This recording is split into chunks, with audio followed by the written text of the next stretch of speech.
안녕하세요. 술술 이야기 읽기 낭독을 맡은 성우 윤동기입니다. 술술 이야기 읽기는 서울특별시 평생교육진흥원이 서울 시민들의 기초적인 문자 해득 능력 향상을 위해 펴낸 책입니다. 종이책을 읽을 때 오디오북을 함께 들어도 좋고 종이책 없이 오디오북만을 들어도 좋습니다. 서울특별시 평생교육진흥원은 서울 시민에게 더 나은 삶을 위한 학습 기회를 제공하고 서울 평생교육 생태계를 만들어가는 전문 기관입니다. 술술 이야기 읽기 셋 서울 이야기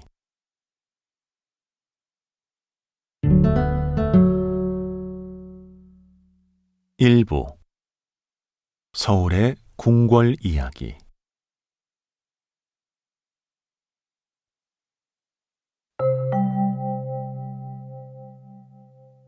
1. 조선의 수도 서울. 조선은 나라를 세우고 한양을 수도로 정했다. 한양은 주위에 산이 많아서 적의 공격을 막아내기 좋은 곳이었다. 한양에는 한강이 있어서 교통이 편리했다. 또한 근처에 넓은 평야가 있어서 농사 짓기에도 편리했다. 무엇보다도 한양은 조선의 중앙에 있었기 때문에 왕이 나라 전체를 다스리기가 편리했다. 사람들이 살기 좋고 나랏 일을 보기도 편리해서 한양의 궁궐이 자리하게 되었다. 임금의 생활 공간, 궁궐. 궁궐은 임금과 그의 가족들인 왕비와 왕자, 공주가 생활하던 집이다. 또한 임금과 신하들이 나랏 일을 보던 곳이기도 하다. 임금이 일하고 생활하던 곳을 궁이라 하고 궁을 둘러싼 담의 역할을 하는 것을 궐이라 한다. 따라서 궁궐은 임금의 생활 공간인 궁과 궁을 보호하는 궐을 합쳐서 부르는 말이다. 27명의 왕. 조선시대에는 모두 27명의 왕이 있었다.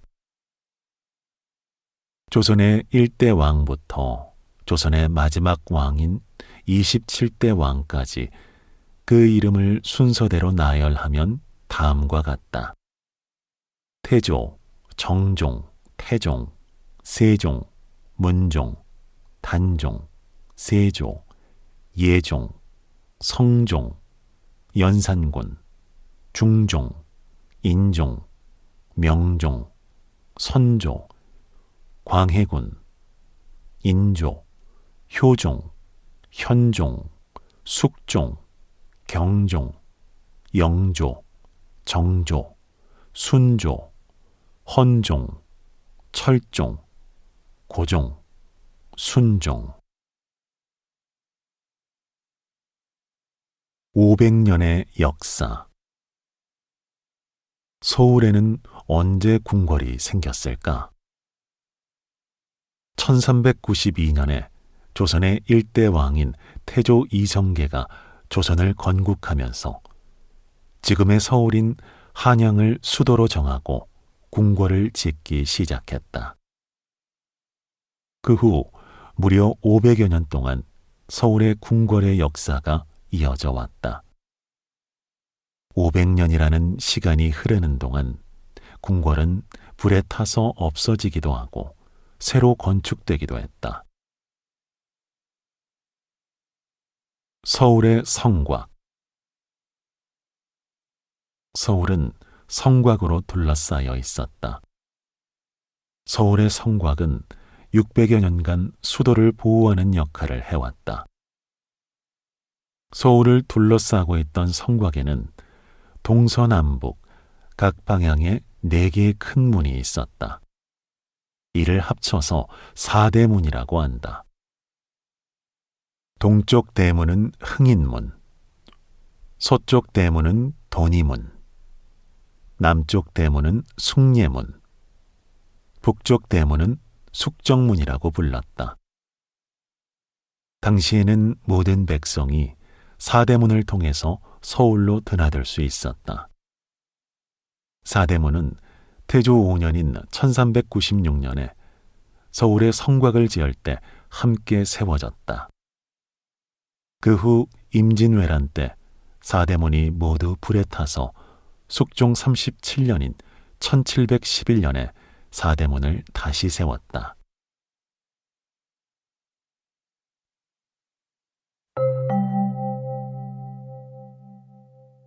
2. 서울의 5 궁궐. 서울에는 5개의 궁궐이 있다. 조선 제1의 궁궐은 경복궁이었다. 창덕궁은 자연의 아름다움을 느낄 수 있는 궁궐이며, 창경궁은 효심이 깃든 궁궐이었다. 덕수궁은 마지막 임금이 살았던 궁궐이고, 경희궁은 일부만 지금까지 남아있다. 이 5 궁궐은 오랜 역사 속에서 살아남아 현재까지 그 자리를 지키고 있다.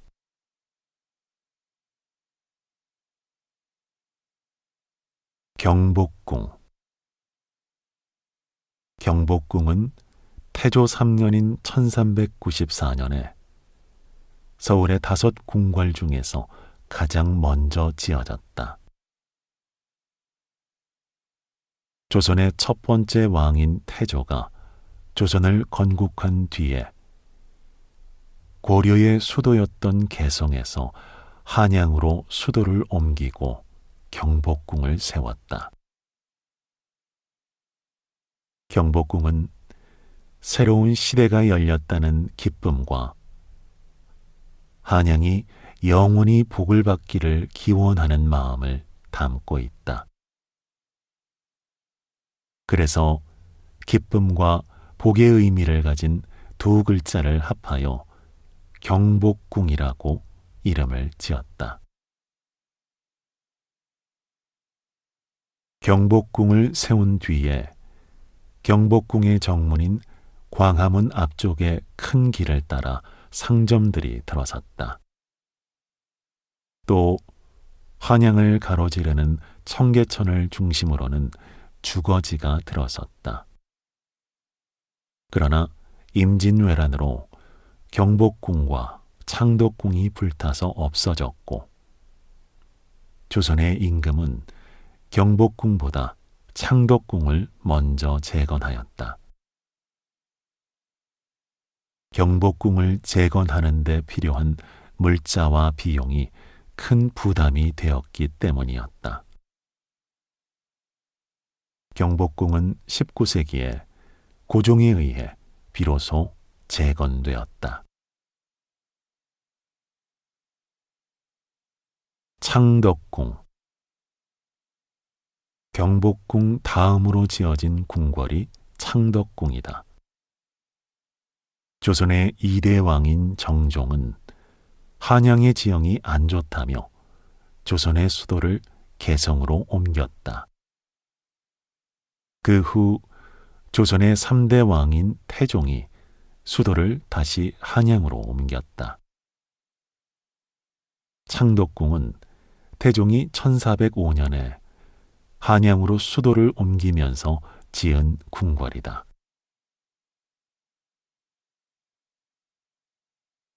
한양은 조선의 태조가 나라를 세우고 수도로 정한 곳이며, 조상을 모시는 종묘와 사직이 있는 곳이었다.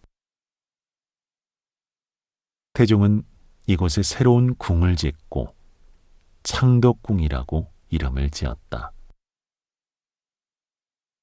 창덕궁은 덕이 널리 번창하라 라는 의미를 담고 있다. 창덕궁은 경복궁보다 규모가 작은 궁궐이었는데 점차 건물이 늘어서 서울의 궁궐들 중 경복궁 다음으로 규모가 커졌다. 처음에 창덕궁은 경복궁을 보조하는 궁궐이었다. 경복궁에 무슨 일이 생기면 왕의 가족들이 안전하게 대피할 수 있는 궁궐이 필요했다. 그러나 태종은 창덕궁을 지은 후에 줄곧 창덕궁에서 지냈다. 이후에도 많은 임금과 임금의 가족들이 창덕궁에서 살았다. 임진왜란 때 경복궁과 창덕궁이 불타 없어졌고 조선의 임금은 1615년에 경복궁보다 먼저 창덕궁을 재건했다.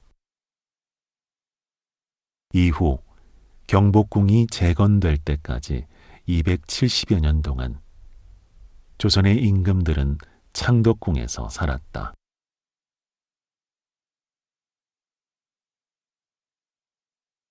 창덕궁은 화재와 순환을 많이 겪었음에도 5 궁궐 가운데 가장 잘 보존되어 있다. 창덕궁은 경복궁처럼 평평한 곳에 세워진 것이 아니라 산에 세워져서 건물들이 불규칙하게 서 있다. 자연과 조화를 이루고 있어서 조선의 왕들로부터 가장 사랑을 많이 받은 궁궐이었다. 또한 창덕궁의 후원은 한국의 전통적인 정원의 모습을 잘 보여주고 있다. 창덕궁은 유네스코의 세계 문화유산으로 등록되었다.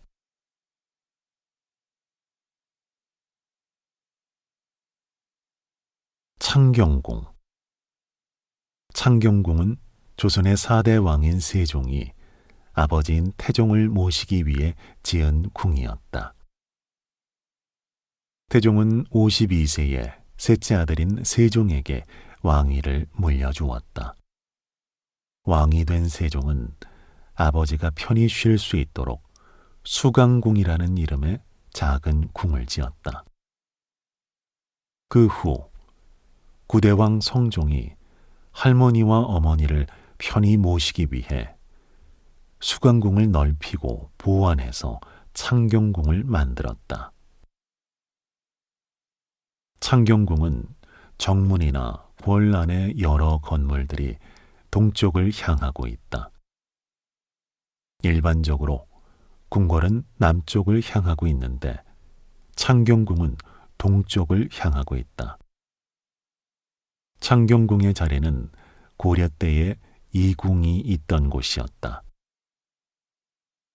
그곳에 새로 궁궐을 세우다 보니 동쪽을 향해 짓는 것이 적합했기 때문이었다.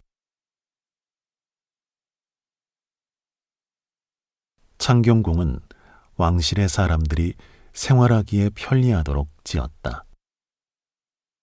그래서 창경궁은 나랏일을 보는 외전보다 생활 공간인 내전이 더 많다.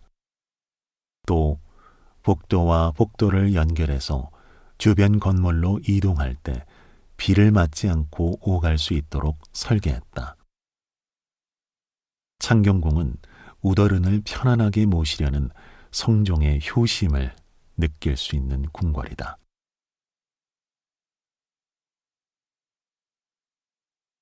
덕수궁. 선조 25년인 1592년에 임진왜란이 일어났다. 7년에 걸친 전쟁으로 나라는 폐허가 되고 경복궁, 창덕궁, 창경궁은 모두 불타서 없어졌다. 당시 북쪽으로 피난을 갔던 선조가 한양으로 돌아왔을 때 머무를 궁궐이 없었다. 그래서 선조는 조선의 7대 왕인 세조의 큰손자가 살던 집을 빌려서 궁궐로 사용했다. 이것이 바로 덕수궁이다. 덕수궁은 선조의 임시 거처로 사용되었는데 1611년에 광해군이 경운궁이라고 이름을 붙였다. 창덕궁을 재건한 뒤에 왕실이 창덕궁으로 옮겨가고 덕수궁은 200년 동안 왕이 살지 않는 궁궐로 비워져 있었다. 이후 고종과 조선의 마지막 왕인 순종이 덕수궁에서 나랏일을 보았다. 그러나 고종이 승하한 후에 일제강점기를 거치면서 덕수궁은 많이 훼손되었다. 덕수궁의 원래 이름은 경운궁이었다. 덕수는 조선의 2대 왕인 정종이 왕위에서 물러난 아버지 태조에게 오래 사시라는 의미로 드린 이름이다.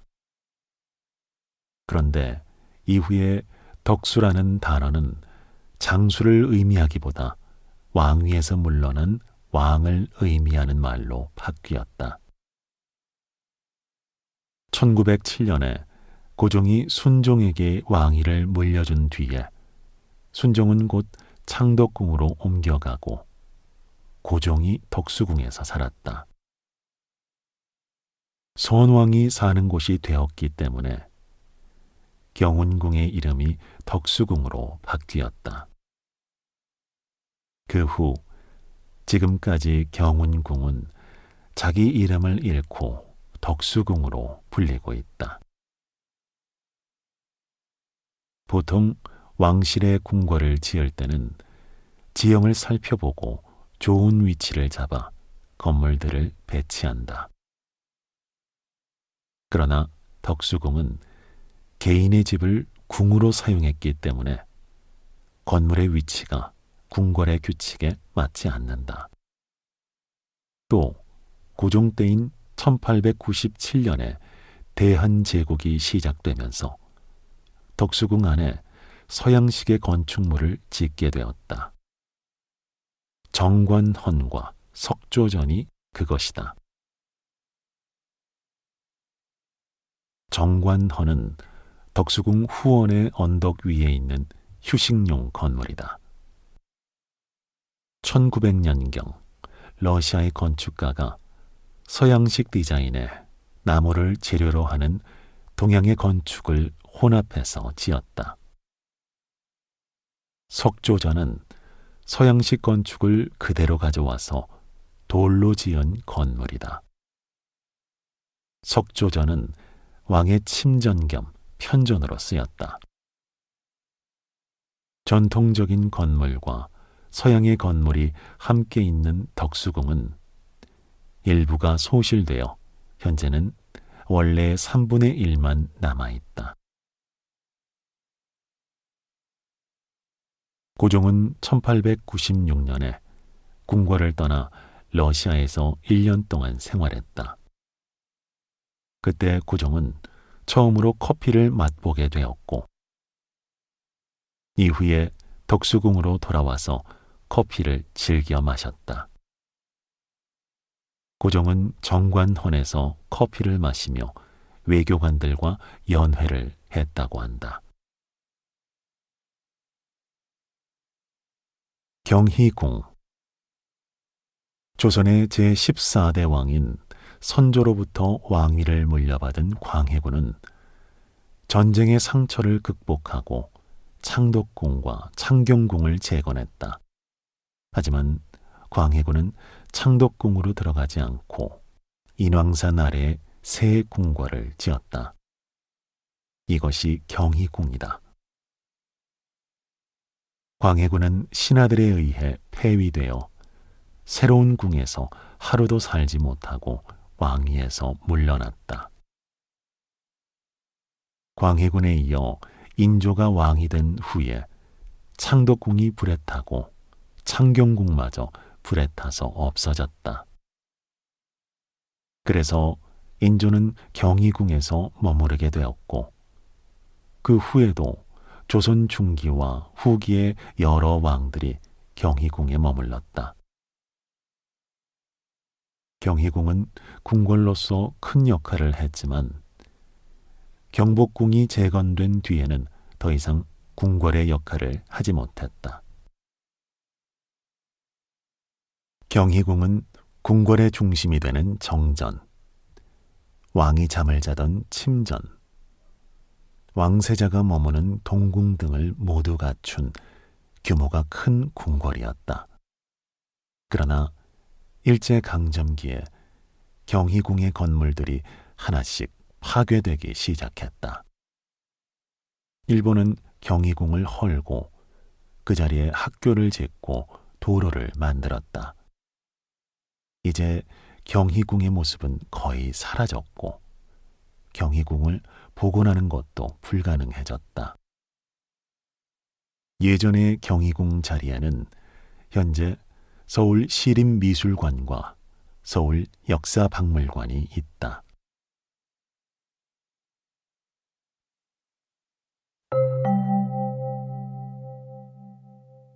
3.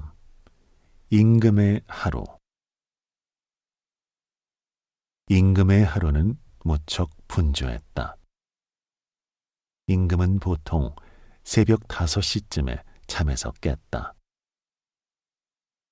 임금이 자는 동안에는 내관이 밤새 임금의 방문 앞에서 임금을 지키고 있었다.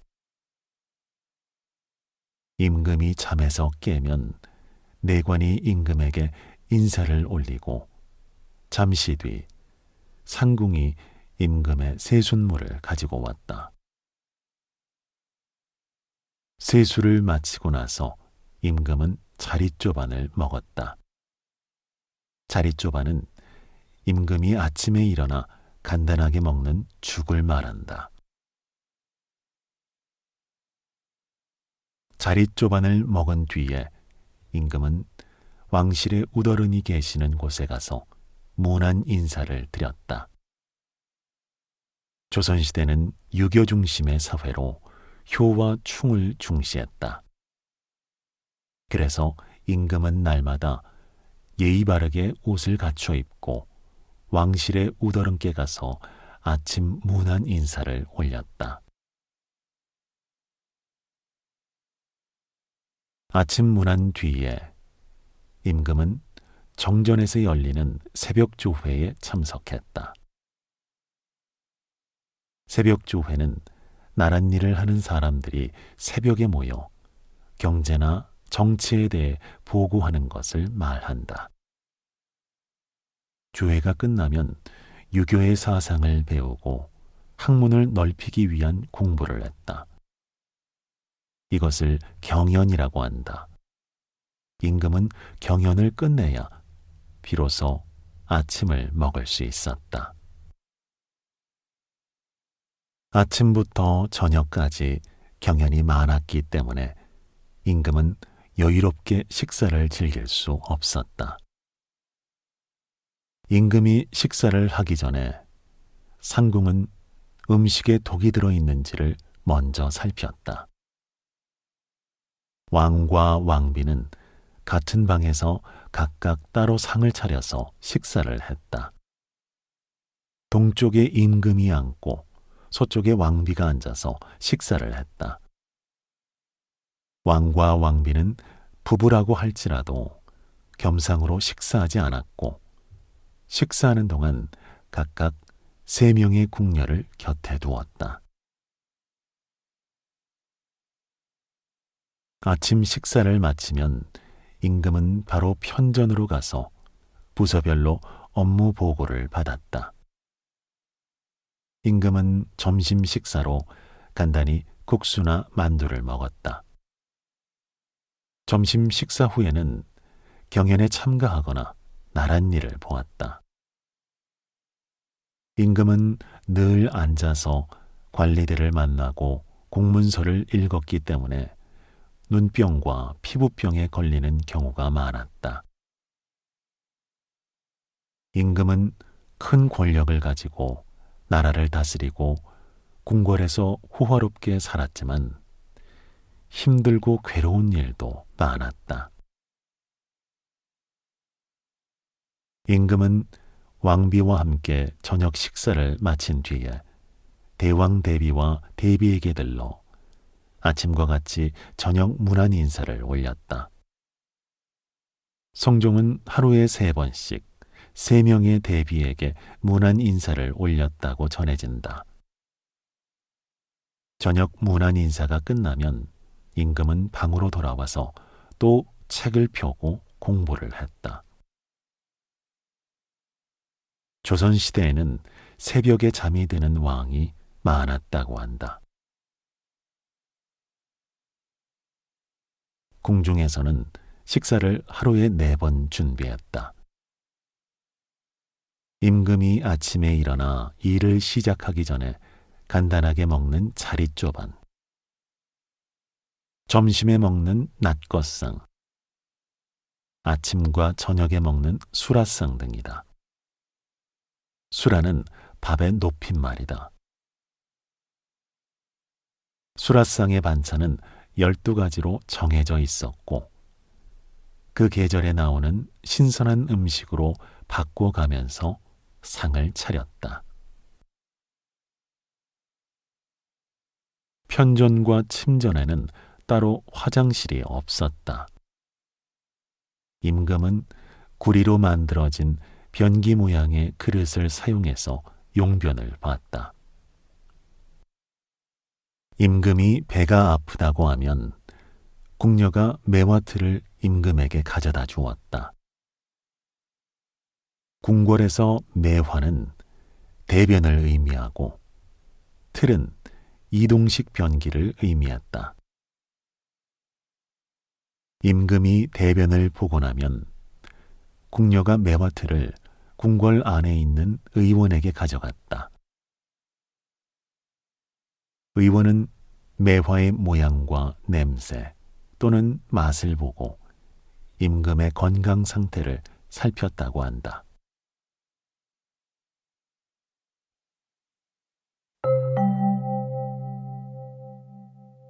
4. 왕실의 결혼. 왕실의 혼인은 국가의 행사 중에서도 가장 큰 경사였기 때문에 규모도 크고 절차도 복잡했다. 왕실에서 혼인을 할 때는 먼저 백성들의 결혼을 금지하고 결혼할 나이가 된 전국의 모든 처녀들에게 처녀단자를 올리게 했다. 처녀단자란 처녀의 생년월일, 사는 곳, 가족 상황 등을 기록하여 그 집안을 알 수 있게 한 것을 말한다. 왕실에서 왕비를 선발하는 과정은 매우 까다로웠다. 공정한 선발을 위해 심사를 3차례나 했으며 1차에 6명에서 10명 정도 선발하고 2차에서 3명, 마지막인 3차에서 1명을 선발했다. 왕비 선발에 참여한 처녀들은 모두 같은 조건을 갖추기 위해 똑같은 옷을 입었다. 왕비 후보로 뽑히면 궁에 입고 갈 옷이나 궁까지 타고 갈 가마를 각자 준비해야 했다. 비용이 부담되어서 처녀단자를 보내지 않는 사람이 많았다고 한다. 왕비로 선발되면 혼인 준비를 했다. 왕이 왕비로 선발된 처녀에게 반지와 비녀 등의 폐물을 보내고 결혼식 날짜를 잡았다. 결혼식 날에는 큰 행사를 치렀다. 왕비가 홀예복을 입고 별궁에서 왕을 기다리면 왕이 별궁으로 가서 왕비를 데리고 와서 혼례를 치렀다. 단종과 명종, 헌종은 왕비가 1명만 있었다. 그러나 태종과 성종처럼 왕비를 여럿 둔 왕도 있었다.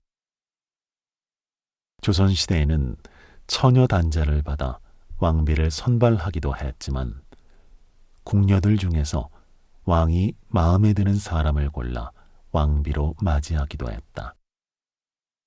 왕비가 여럿이어서 왕비들 사이에 다툼이 일어나는 경우도 많았다.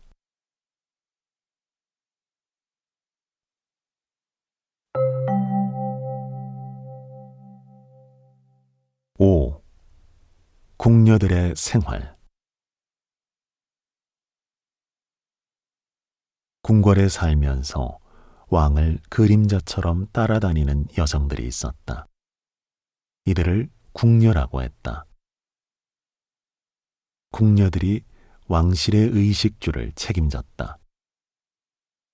궁녀는 때때로 임금의 사랑을 받아 왕비가 되기도 했고, 나라가 위기에 처했을 때 목숨을 내놓는 충신이기도 했다. 궁녀는 조선시대 이전부터 왕조와 함께 해왔다. 아주 오래된 제도이기 때문에 궁녀의 수도 많고 조직도 체계적이었다. 조선 왕조 때부터 궁녀들에게 계급이 생겼고 월급도 있었다. 궁녀들은 궁궐에서 먹고 자면서 일했기 때문에 궁에서 받은 월급으로 넉넉하게 살 수 있었다. 조선의 법에 따르면 궁녀는 신분이 가장 낮은 천민에서 뽑도록 되어 있었다. 하지만 실제로는 양반 출신의 궁녀도 많았다고 한다. 조선시대에는 크게 양반, 중인, 상민, 천민 등 4가지 계급이 있었다. 궁에 들어왔다가 어머니의 신분이 천하다는 이유로 궁에서 쫓겨났다는 이야기도 전해지고 있다. 천민이 아닌 궁녀들이 많았던 것으로 보인다. 조선 왕실에서는 아주 어린 소녀들을 궁녀로 뽑았다. 딸이 궁녀로 뽑히는 것을 싫어해서 10살만 넘으면 결혼을 시켰기 때문이었다. 3살 정도의 여자아이를 궁궐로 데려왔다는 기록도 있다. 조선 말기에는 4살 또는 5살의 궁에 들어오는 사람도 있었지만 대부분 7살 이전에 궁에 들어오는 경우가 많았다. 궁녀가 되면 평생 궁궐에서 살아야 했다. 궁녀들은 밤에도 일을 했기 때문에 하루 일하고 하루 쉬는 생활을 했다. 궁녀가 60세가 되면 밤에는 일하지 않았다. 나이가 들어서 낮에도 일을 못하게 되면 궁을 나가야 했다. 병이 들어서 일을 하기가 어렵게 되었을 때도 궁녀 가족이 있는 집으로 돌아갈 수 있었다. 나라에 가뭄이 들거나 재난이 발생했을 때 궁녀들을 궁 밖으로 내보냈다는 기록이 있다. 옛날에는 결혼을 못한 여자들의 원한 때문에 가뭄이 생긴다고 믿었다. 그래서 가뭄을 해결하기 위해 궁녀들을 궁 밖으로 내보냈다. 가뭄이나 재난 때문에 궁궐의 경제 상황이 좋지 않아서 경비를 절약하려는 의도도 있었다. 궁녀가 되면 입궁과 동시에 임금의 여자가 된 것으로 여겼다. 그래서 궁녀는 시집을 갈 수가 없었다. 병이나 가뭄 때문에 출궁을 했다 해도 자유롭게 결혼을 할 수 없었다. 조선시대에는 양반들이 출궁한 궁녀를 둘째 부인으로 맞이하기도 했지만 법으로는 금지되어 있었다.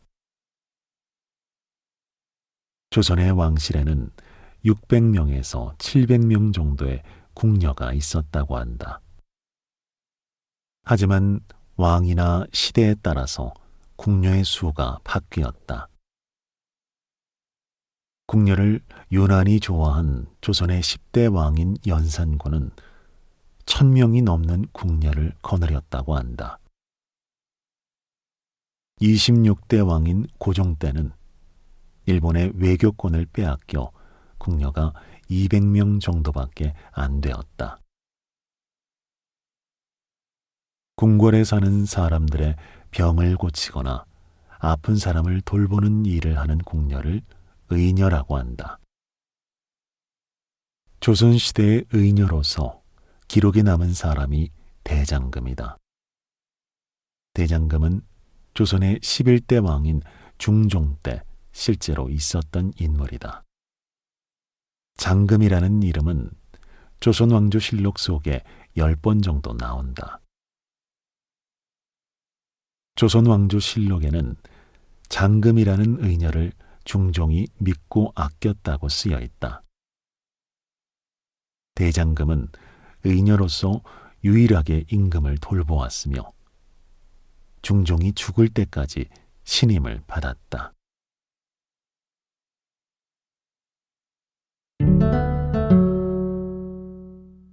(2부) 서울의 역사 이야기.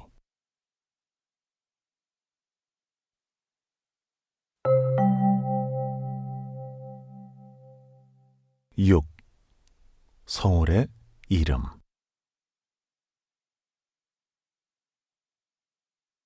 서울이라는 명칭은 신라의 서라벌에서 유래한 것으로 학계는 보고 있다.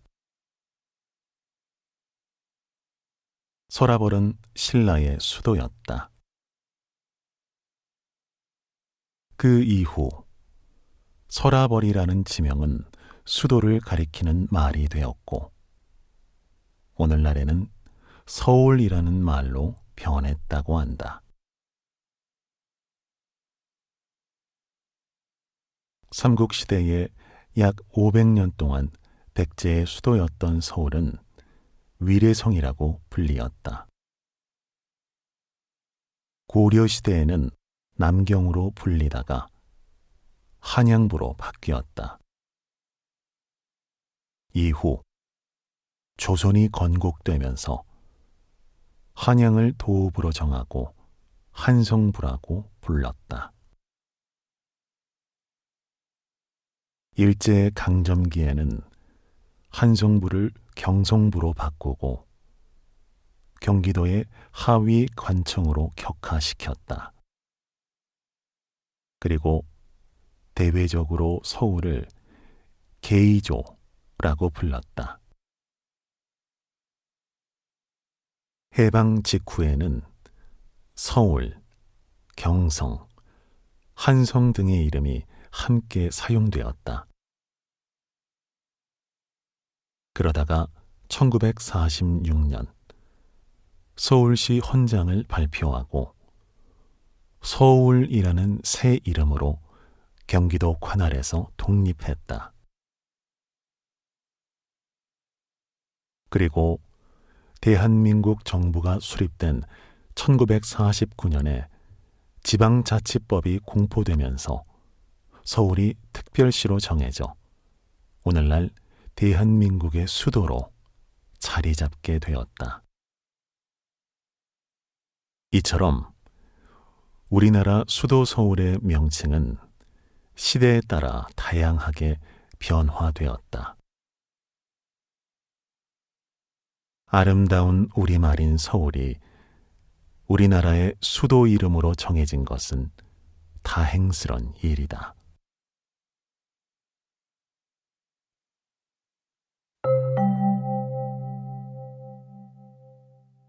(7)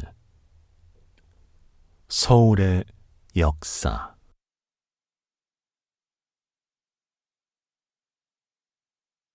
조선이 시작되다.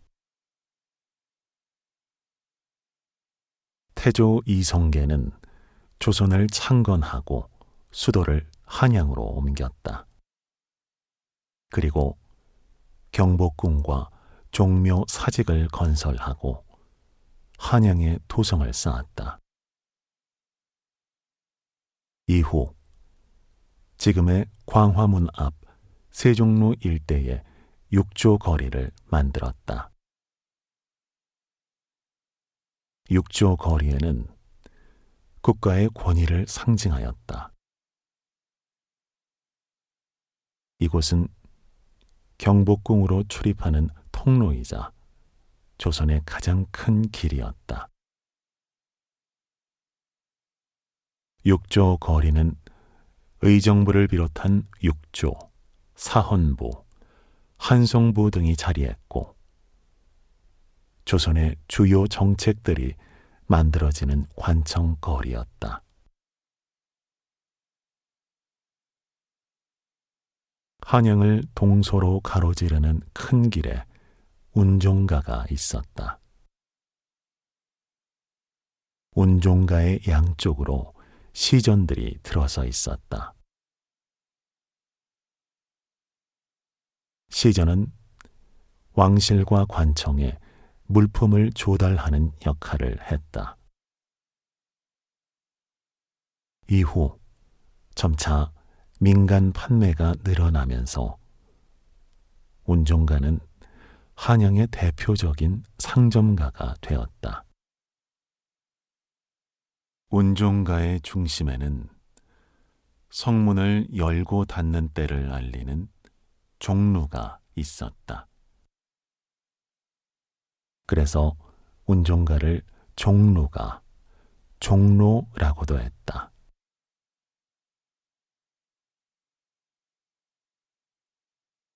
개항, 대한제국기의 서울. 1876년 조선은 처음으로 외국의 문호를 개방하고 신문물을 받아들이기 시작했다. 이후 서구 열강과 수교하고 각종 개혁을 진행하면서 서울이 바뀌기 시작했다.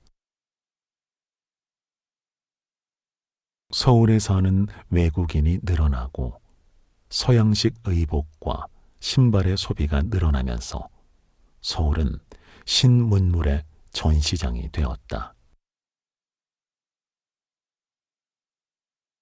신문물을 처음 접한 사람들은 호기심과 놀라움, 감탄과 두려움을 느끼기도 했다. 또한 이 시기에 외국인 선교사들이 세운 학교와 병원 등이 생겨났다. 그리고 전차가 종로와 청량리 사이를 운행했다. 이때부터 서울에 변화의 새바람이 불기 시작했다.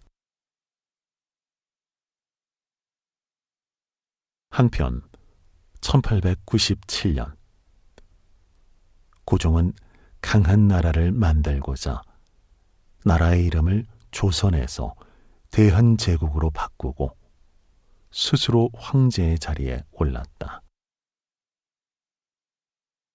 고종 황제는 여러 가지 개혁을 시도하면서 새로운 나라를 만들기 위해 노력했다. 또한 근대적인 교육에도 힘을 기울였다. 경운궁에 서양식 건물이 들어섰고 정동에 러시아, 프랑스의 공사관과 신식 학교들이 생기면서 이곳은 서울의 새로운 중심이 되었다.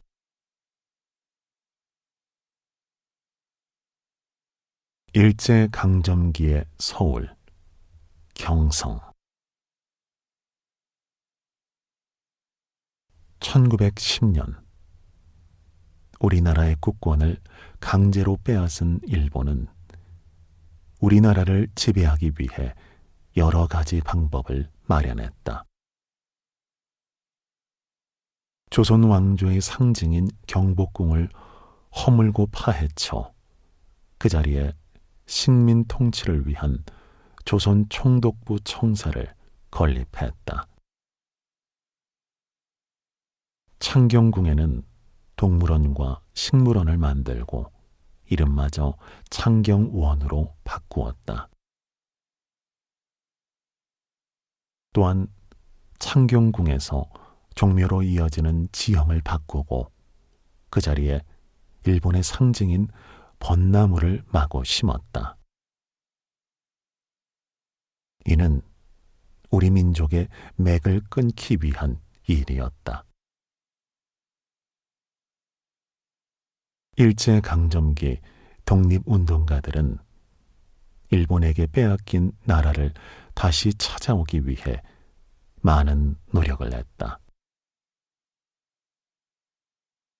대한 독립만세로 유명한 3.1운동은 서울 탑골공원에서 시작되었다.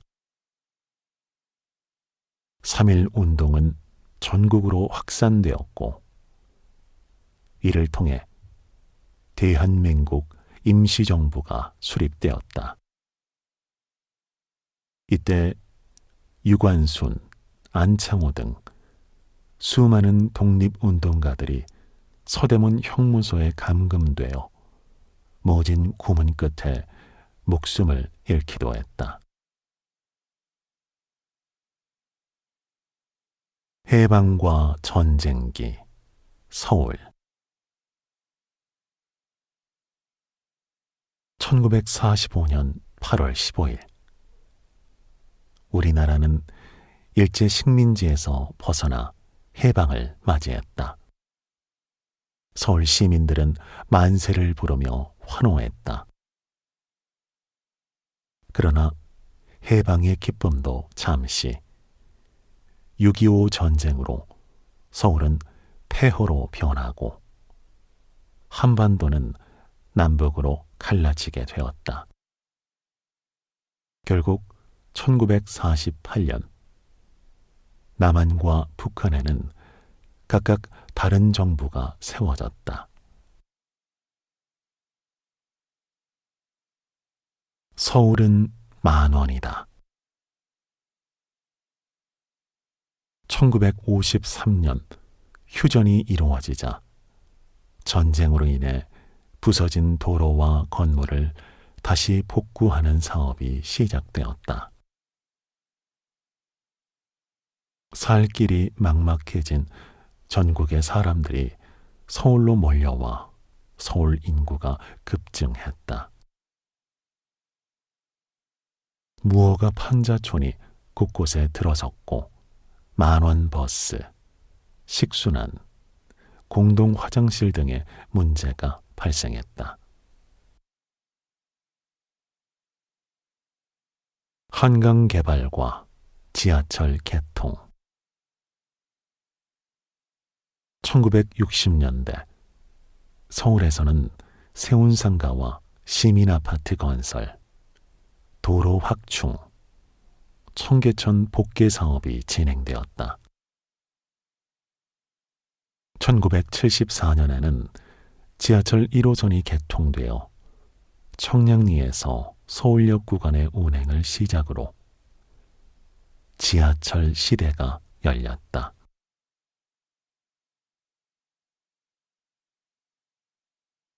백사장과 나루가 있었던 한강은 콘크리트 제방과 자동차 도로로 변했다. 일제강점기의 비행장이었던 여의도에는 국회의사당과 여의도 광장, 시범 아파트가 들어섰다.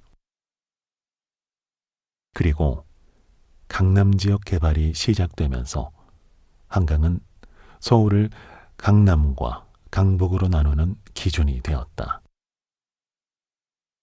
그 사이 구불구불 흐르던 옛 한강의 모습은 사라지고 오늘날과 같은 모습으로 변화했다.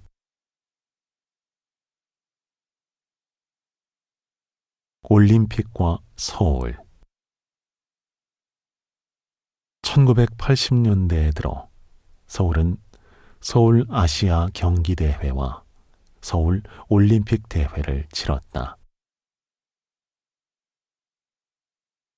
1988년 서울 올림픽 대회는 전 세계 160개국이 참가해 역사상 가장 큰 규모로 열렸다는 점에서 전 세계의 주목을 받았다. 동서냉전이 계속되는 가운데 분단국가인 한국에서 치러진 이 대회에 공산국가 미수교국도 대거 참가해 세계 평화의 새로운 전기가 마련되었다. 2002년 한국과 일본이 월드컵을 공동 개최하면서 전 세계의 시선이 다시 서울로 쏠렸다. 한국은 이탈리아와 스페인을 물리치고 4강에 진출하여 세계를 놀라게 했고, 붉은 악마 응원단의 열광적인 응원이 세계인들에게 깊은 인상을 남겼다.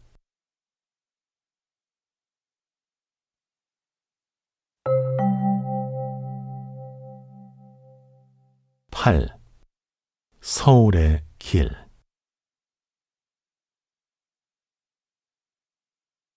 도시의 이름에는 그 도시의 역사와 문화가 녹아있다. 서울은 백제, 고려, 조선에 이르기까지 오랜 역사를 지닌 수도이기 때문에 더 말할 나위가 없다. 서울의 자연과 문화 등 오랜 역사의 흔적을 고스란히 담고 있는 거리 이름을 통해 서울을 다시 발견해보자. 한양도성과 관계 있는 이름.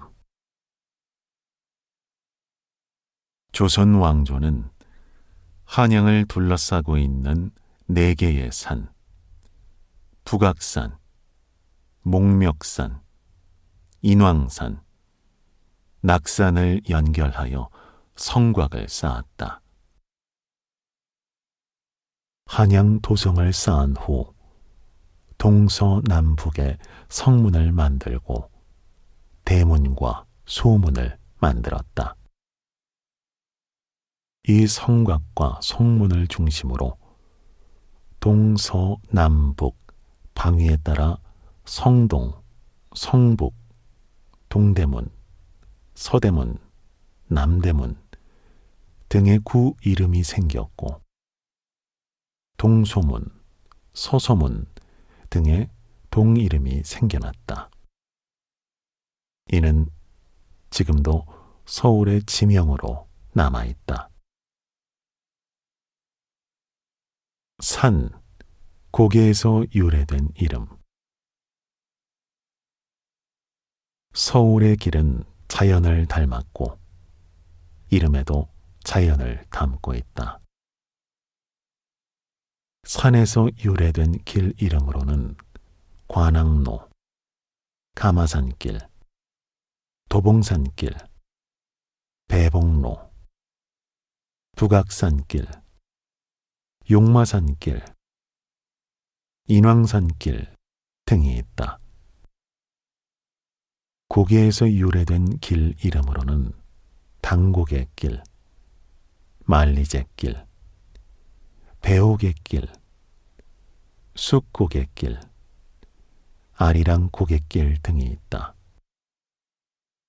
마들길, 사평로는 들판에서 따온 이름이다. 강, 하천에서 유래된 이름. 강이나 하천의 이름을 따온 길 이름도 많다. 대방천길, 도림천로, 마른내길, 면목천길, 모래내길, 중랑천길, 청계천로 등이 그 예다. 한강은 한강로 외에 지역에 따라 동호로, 서강로, 등의 이름을 낳았다. 농업, 종교와 관계 있는 이름. 양잠과 관련해서 붙여진 이름도 있다. 잠원과 잠실은 조선시대 국영잠실과 관련된 지역으로 뽕나무 숲이 울창했던 곳이었다. 잠실이란 누에를 기르는 방을 말한다. 종교와 관련되어 생겨난 지역명도 있다. 청량리동이나 불광동은 불교와 관련이 있다.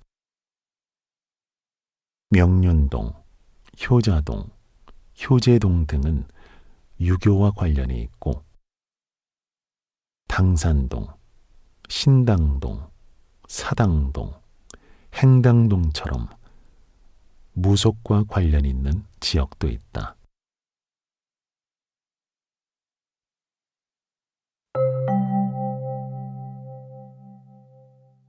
구. 민족의 자존심을 새긴 길. 서울의 중심가 도로에는 유독 위인 등 역사적 인물의 이름이 붙은 경우가 많다. 위인의 이름을 도로에 붙인 까닭은 무엇일까? 일본은 일제강점기에 행정구역을 재편하고 자원 수탈을 목적으로 토지 조사 사업을 시행했다. 일본이 한국인 고유의 정서와 의식을 말살하기 위해 추진한 창씨 계명이 땅 이름으로 확대된 것이다. 이른바 창지 계명이다. 일제강점기 최고의 번화가 본정통, 충무로, 황금정, 을지로, 명치정, 명동이 이때 생겼다. 그뿐만 아니라 일본 황태자가 서울에 와서 머문 것을 기념한다면서 황공학에도 다녀가셨다는 의미의 어성정, 남대문이라는 지명을 붙였다. 또한 술집과 찻집이 많던 다동을 다옥정이라고 부르는 등 얼토당토하는 이름을 붙였다. 해방이 되고 정부는 1946년 가로명 재정위원회를 설치하여 일제강점기에 왜곡된 도로 이름을 옛 이름으로 되돌리고 위인의 이름과 시호를 붙였다. 종로, 남대문로, 신문로, 태평로, 의주로, 한강로라는 6개 도로명은 옛 이름 그대로 지어졌다. 그리고 서울의 주요 도로인 세종로, 충무로, 을지로, 충정로, 퇴계로, 원효로 등의 이름에는 위인의 이름을 붙였다. 이들은 우리 역사상 중요한 인물일 뿐만 아니라 일제의 잔재를 청산하고 위인들의 뜻을 깊이 새기고자 하는 의미를 담고 있다. 세종로. 조선 최고의 성군 세종대왕. 서울의 중심 세종로는 우리나라에서 가장 넓은 길이다. 경복궁 정문인 광화문 앞길로 조선시대에는 육조거리라고 불렀다. 일제강점기에 길을 대폭 축소하고 광화문통이라고 이름을 붙였다. 광복 후 길을 넓히고 역사상 성군으로 존경받는 세종의 정치를 본받으라는 뜻에서 세종로로 이름을 바꾸면서 현재까지 이 명칭을 사용하고 있다.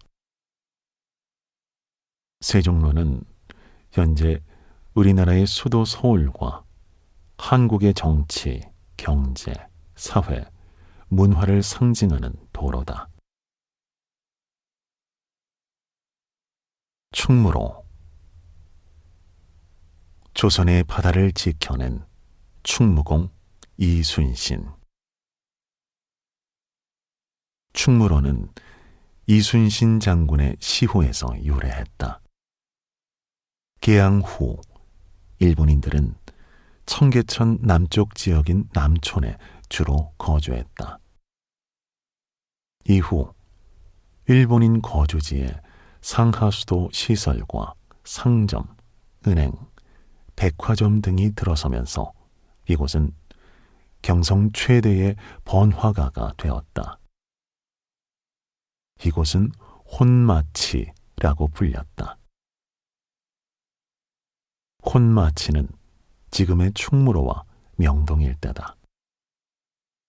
1930년대 이 지역의 상권은 일본인들이 모두 장악하였다. 해방 이후 일제 침략의 상징이기도 한 혼마치의 명칭을 바꾸는 것에 대한 관심이 커졌다. 그리하여 임진왜란 당시 외적을 물리쳐 나라를 지켰고 일본인들에게 두려움의 대상으로 남아있는 이순신 장군의 시호를 따서 충무로라고 이름을 붙였다. 충무로는 이순신 장군이 태어난 곳이기도 하다. 을지로. 살수에서 수나라를 물리친 을지문덕. 을지로는 고구려 장군으로 중국 수나라의 침략을 물리친 을지문덕 장군의 성에서 유래되었다. 이 길은 조선시대의 구리개 혹은 동현이라 불렀다. 구리개라는 구개가 땅이 몹시 질어서 먼 곳에서 보면 마치 구리가 햇빛에 반짝이는 것 같다고 하여 붙은 이름이다. 이곳에는 여러 관청이 모여 있었는데 특히 서민들의 치료를 맡았던 해민서 주변으로 약방이 발달했다. 또한 이 일대에는 청나라 상인이 자리를 잡았고 차이나타운을 형성하게 되었다. 일제강점기에 이 주변을 황금정통이라 불렀다. 해방 후 일본식 지명을 개정할 때 을지로로 이름이 바뀌었다. 퇴계로. 성리학의 대학자 퇴계 이황. 퇴계로는 퇴계 이황의 호에서 유래했다. 일제강점기에 이곳은 야마토 마치통이라고 했다가 길을 확장하며 소화통이라고 불렀다. 해방 이후 길을 새로 확장하고 퇴계로로 이름을 바꾸었다. 퇴계 이황은 평생 동안 학문 연구에 힘써 성리학을 체계화했고 도산서당을 세워 제자를 길러내는 데 힘썼다. 율곡 이이와 함께 조선의 대학자로 쌍벽을 이룬다. 이황은 우리나라 천원권 지폐에 새겨져 있다. 원효로. 백성들에게 불교를 널리 전한 원효. 원효로는 신라시대 고승인 원효대사의 법명에서 유래했다. 원효가 활동하던 시기에 신라 불교는 주로 귀족들과 부자들이 믿는 종교였다. 가난하고 글자를 모르는 백성들은 배울 수 없었다. 원효는 나무 아미 타불이란 말을 외치면 누구나 극락세계에 갈 수 있다고 가르쳤다. 이러한 원효의 가르침은 오랜 전쟁과 배고픔, 질병에 시달리던 백성들에게 큰 희망을 주었다. 원효가 쓴 많은 책과 사상은 신라뿐만 아니라 중국과 일본에도 전해져 많은 영향을 주었다. 현재 서울 용산구에 있는 원효로나 원효대교는 바로 원효대사의 큰 업적을 기리기 위해 그의 이름을 붙인 것이다.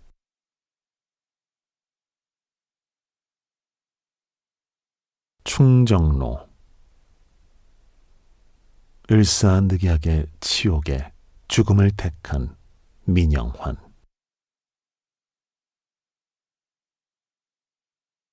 서울시 서대문구에 위치한 충정로는 일본 공사의 이름을 따서 죽첨정으로 부르다가 해방 후 충정공 민영환의 시호를 붙여 충정로가 되었다.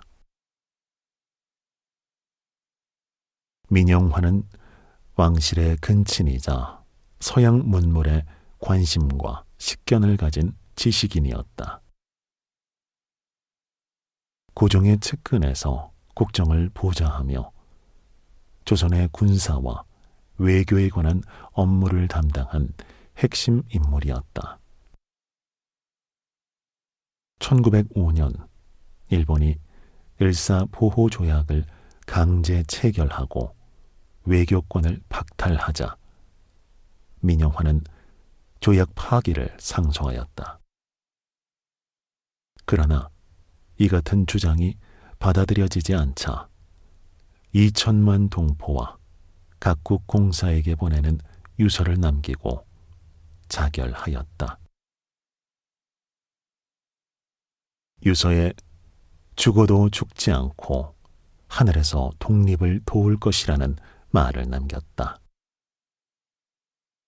그의 죽음은 민족의식을 각성하는 계기가 되었고 본격적인 항일 투쟁의 도화선이 되었다.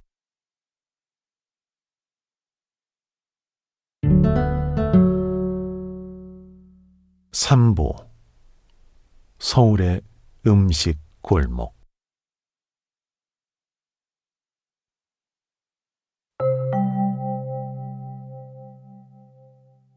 10. 마포 돼지갈비 골목.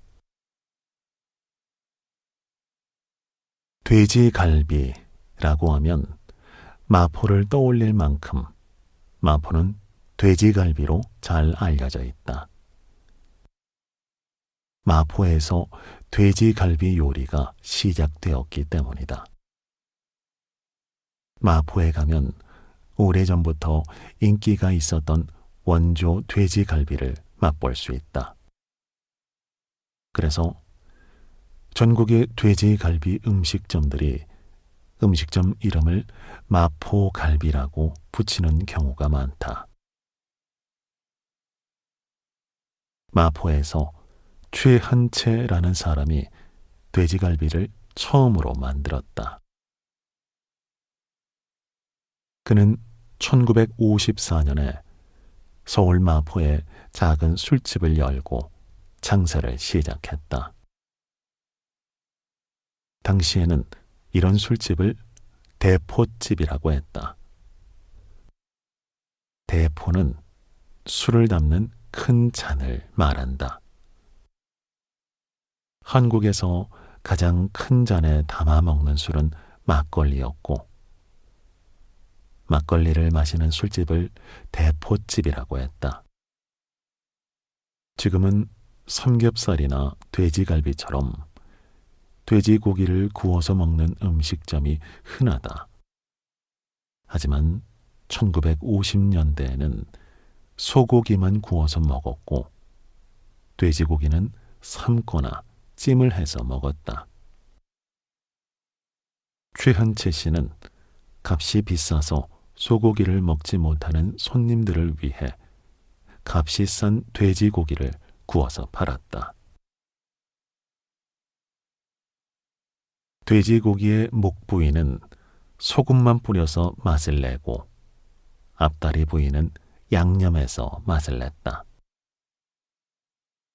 소금만 뿌려 구운 돼지고기는 소금구이, 양념을 해서 구운 돼지고기는 양념 돼지고기라고 한다. 1970년대 전에는 양념한 돼지고기를 구워서 먹는 것이 사람들에게 익숙하지 않았다. 그래서 대포집을 찾아온 사람들에게 술안주로 양념을 한 돼지갈비를 팔았다. 그 당시 마포에는 고기 음식점보다 술집이 많이 모여 있었다. 1974년 이후에 서울시가 마포에 있는 술집들을 없애면서 마포에는 돼지갈비를 파는 음식점들이 늘기 시작했다. 사람들은 막걸리를 마시러 마포에 가는 게 아니라 돼지갈비를 먹으러 마포에 간다. 저녁이 되면 마포 돼지갈비 골목에는 사람들이 가득하다.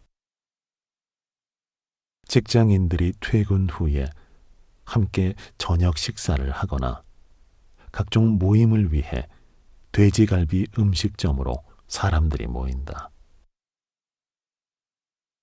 마포의 돼지갈비 음식점은 값이 싼 막걸리집에서 시작했기 때문에 좁고 낡은 골목 안에 있다.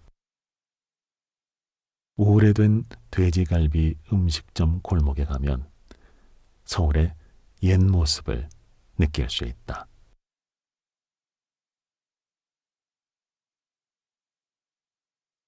돼지갈비는 간장과 단맛을 내는 과일 등으로 양념을 한다.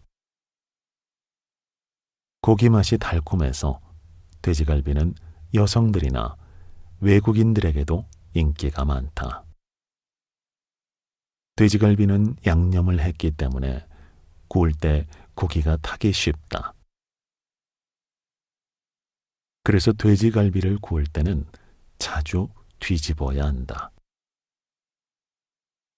돼지갈비와 소금구이는 얇게 썬 파와 고추장, 마늘, 김치, 상추 등과 함께 먹는다. 요즘은 손님이 직접 반찬을 가져다 먹을 수 있는 음식점이 많아서 좋아하는 반찬을 자유롭게 먹을 수 있다.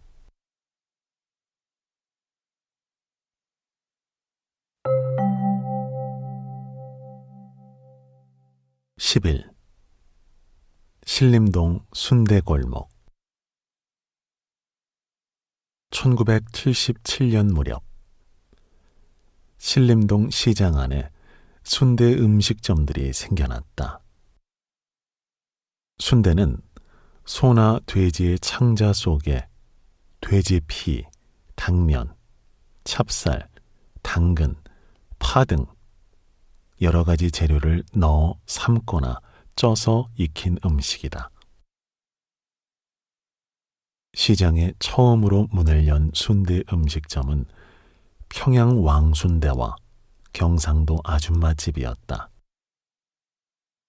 2년 후에 순대 음식점 4곳이 더 생겨서 순대 골목이 되었다.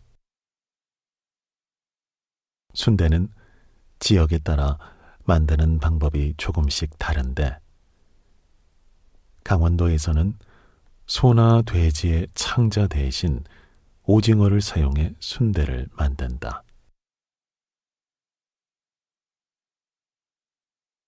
신림동에 순대 음식점이 처음 생겼을 때는 바람이 불면 지붕이 날아갈 만큼 환경이 좋지 않았다.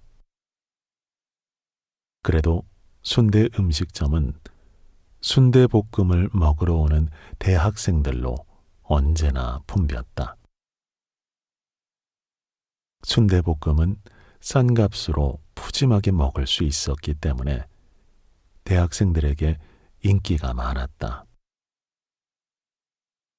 학생들은 소주와 순대볶음을 먹고 돈이 모자라면 음식점 주인에게 학생증을 맡겼다. 그리고 돈이 생기면 다시 음식점에 와서 돈을 내고 학생증을 찾아갔다. 지금은 이런 풍경이 사라졌지만 예전에는 대학가에서 자연스럽게 볼 수 있는 일이었다. 순대볶음은 순대 채소를 넣고 고추장으로 양념을 해서 먹는 음식이다. 신림동 순대 골목에서는 고추장을 넣지 않은 순대볶음도 맛볼 수 있다. 고추장을 넣지 않은 하얀 순대볶음은 특히 여성들에게 인기가 있다. 순대볶음은 손님들이 직접 프라이팬에 볶아서 먹는데 곱창을 넣어도 맛이 좋다. 순대볶음이 처음 생겼을 때는 연탄불을 사용했으나 지금은 가스불을 사용한다. 지금 순대 음식점들은 빌딩 안으로 자리를 옮겼지만 음식의 맛과 저렴한 가격은 옛날 그대로이다.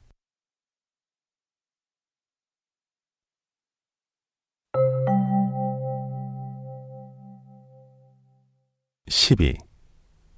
남대문 갈치조림 골목.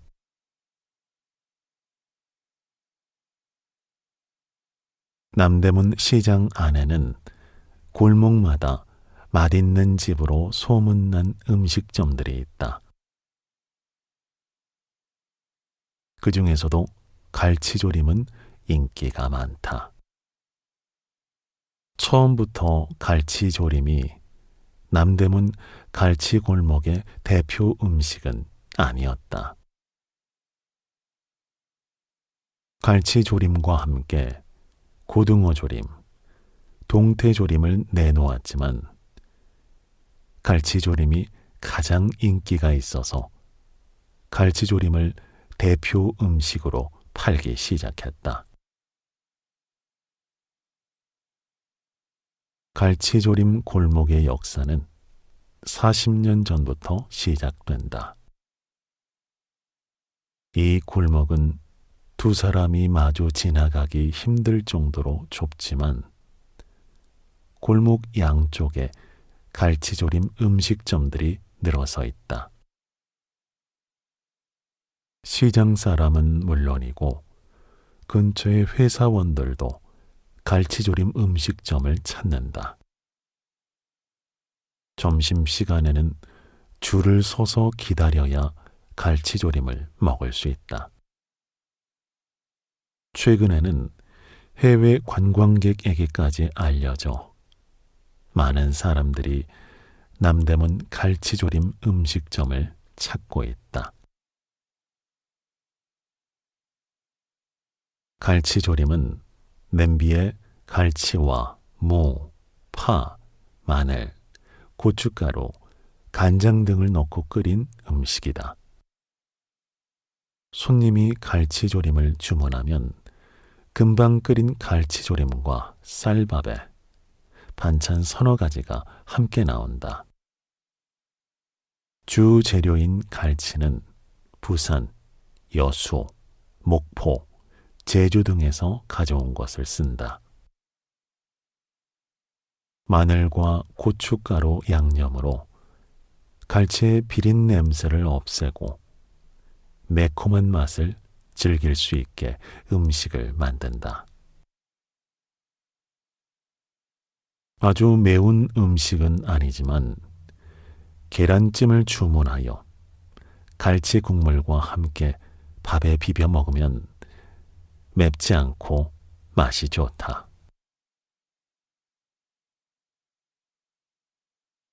음식점마다 조금씩 맛의 차이가 있지만 남대문 갈치조림 음식점은 어디에나 손님들이 가득하다. 손님들은 좁은 골목 안에 있는 좁은 음식점에 모여 앉아서 낡은 냄비에 끓여주는 갈치조림을 맛있게 먹는다. 갈치조림은 남대문 시장에 어울리는 소박하고 서민적인 음식이라고 할 수 있다.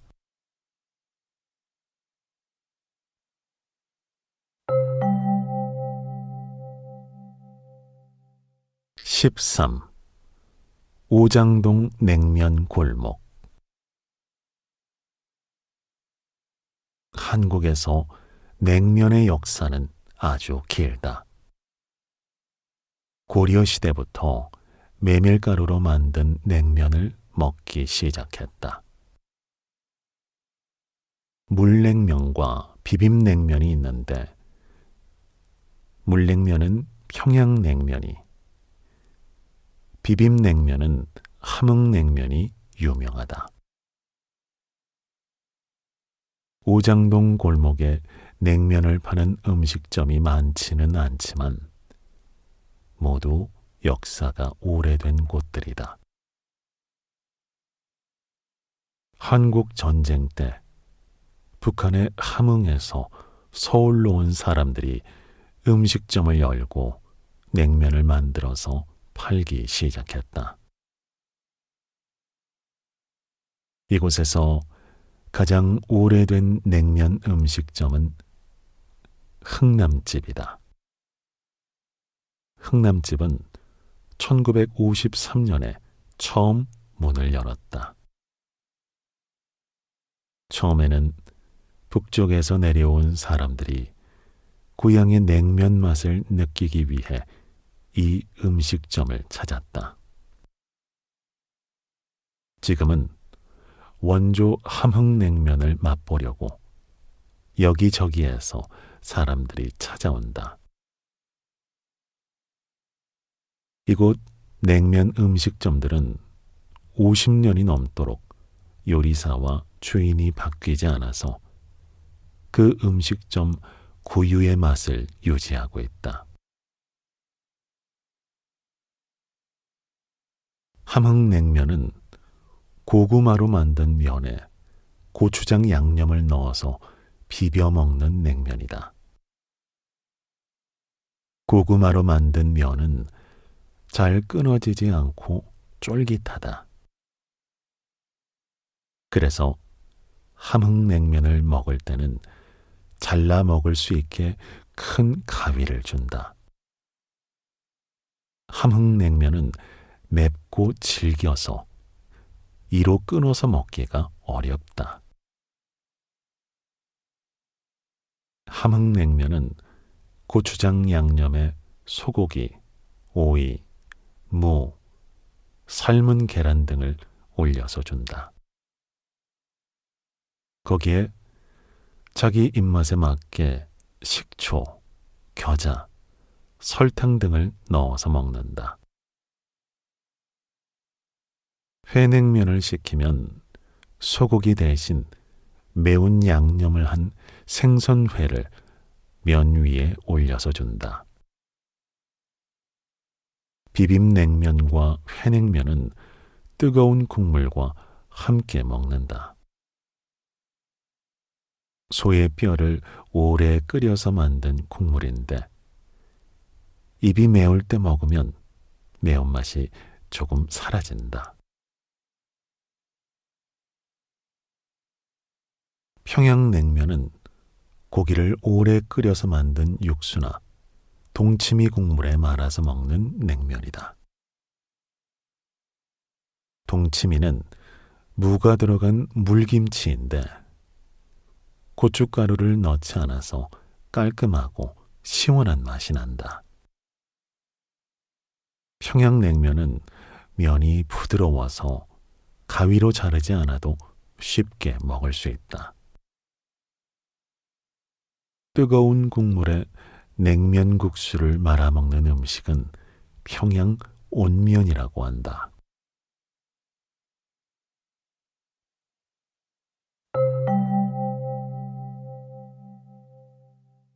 14. 신당동 떡볶이 골목. 신당동의 떡볶이 골목에는 떡볶이 음식점이 13개 자리 잡고 있다. 떡볶이가 주된 간식거리였던 1980년대 초반부터 1990년 중반까지는 32개의 떡볶이 집이 모여 있었다고 한다. 1998년 이후 경제 위기로 떡볶이 골목에 있던 음식점들이 많이 줄었다. 하지만 아직도 신당동 떡볶이는 따로 홍보를 하지 않아도 잘 팔리는 음식이다. 신당동 떡볶이를 개발한 사람은 마봉님 할머니이다. 마봉님 할머니는 텔레비전에 고추장 광고에 나왔기 때문에 모르는 사람이 없을 정도로 유명하다. 광고에서 떡볶이 맛의 비결이 뭐냐고 묻자 할머니는 나만 알지 며느리도 몰라 라고 대답했다. 그 말을 듣고 사람들은 신당동 떡볶이 맛의 비결이 뭔지 매우 궁금해했다. 보통 한국에서는 시어머니가 며느리에게 그 집만의 맛의 비결을 가르쳐 준다. 그런데 할머니가 떡볶이 맛의 비결을 며느리에게도 비밀로 했기 때문이었다. 한국 전쟁 당시 마봉님 할머니는 채소나 다른 재료 없이 고추장과 떡만 볶아서 팔았다. 그런데 이 떡볶이를 먹으려고 사람들이 줄을 섰다. 마봉님 할머니는 그 후 떡볶이 음식점을 열었고 신당동 떡볶이 골목의 원조가 되었다. 1970년대에 이 골목에 7개가 넘는 떡볶이 음식점이 생기면서 신당동 떡볶이 골목이 만들어졌다. 신당동 떡볶이 음식점들은 다른 지역의 떡볶이와 구별하기 위해 특별한 떡을 사용한다. 쌀과 밀을 7대3 정도로 섞고 떡을 작고 가늘게 만든다. 떡이 빨리 익고 양념도 잘 묻게 하려고 특별한 떡을 주문해서 쓴다. 신당동의 떡볶이 골목에서는 어느 음식점에 들어가든지 양념의 맛은 달라도 떡의 맛은 똑같다.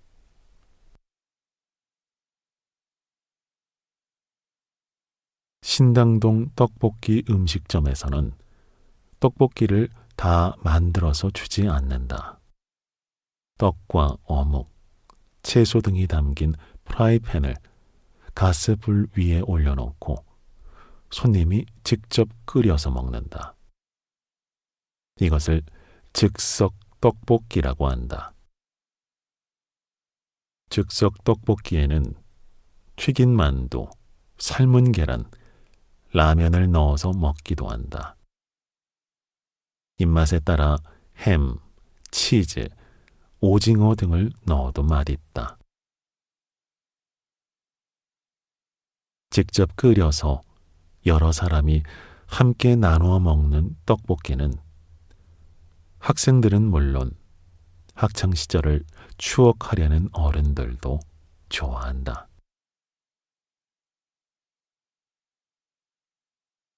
1970년대에는 학생들이 갈 만한 음식점이 별로 없었다. 빵집이나 떡볶이 음식점이 전부였는데 그곳에 가면 노래를 틀어주는 사람이 있었다. 여고생들이 종이에 신청곡을 적어주면 멋쟁이 총각이 신청곡을 틀어줬다.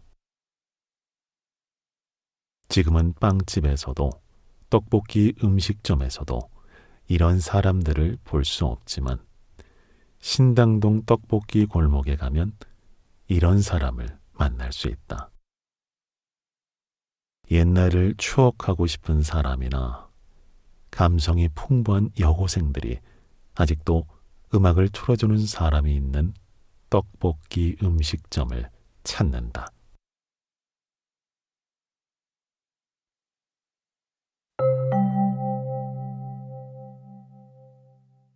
15. 을지로 골뱅이 골목.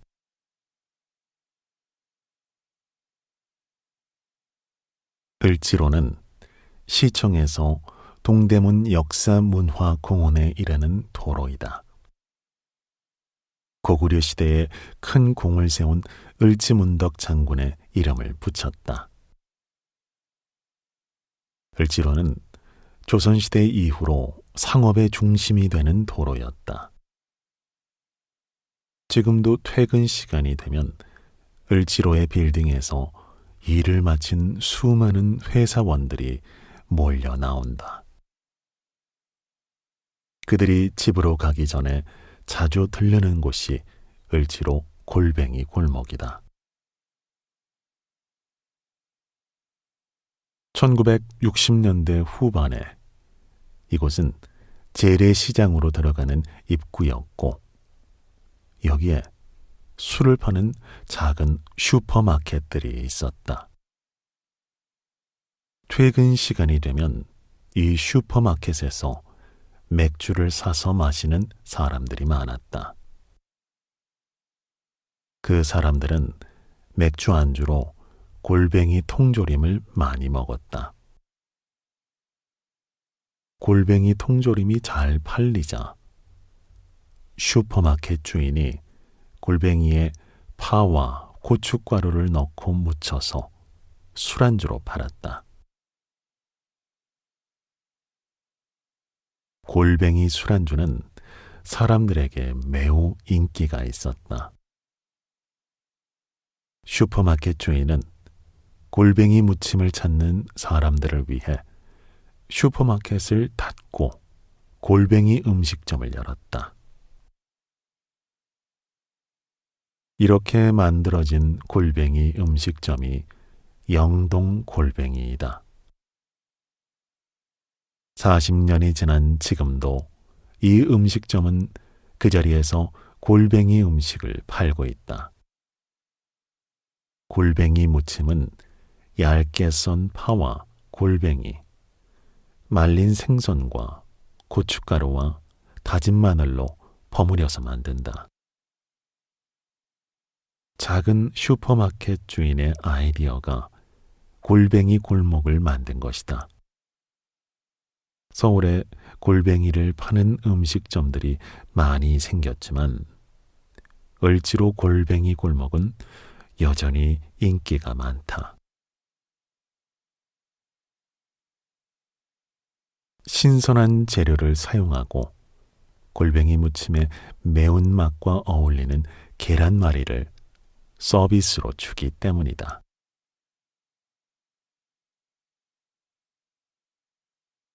을지로 골뱅이 골목에 가면 서울의 1970년에서 1980년대 분위기를 느끼면서 맥주와 골뱅이 음식을 즐길 수 있다. 을지로 골뱅이 음식점들은 아직도 세련되지 못한 시골 음식점 같은 분위기이다. 그러나 이곳에 가면 손님들이 골뱅이 무침과 맥주를 앞에 놓고 즐겁게 이야기를 나눈다. 골뱅이 무침의 매운맛과 시원한 맥주가 잘 어울려서 많은 사람들이 을지로 골뱅이 골목을 찾는다.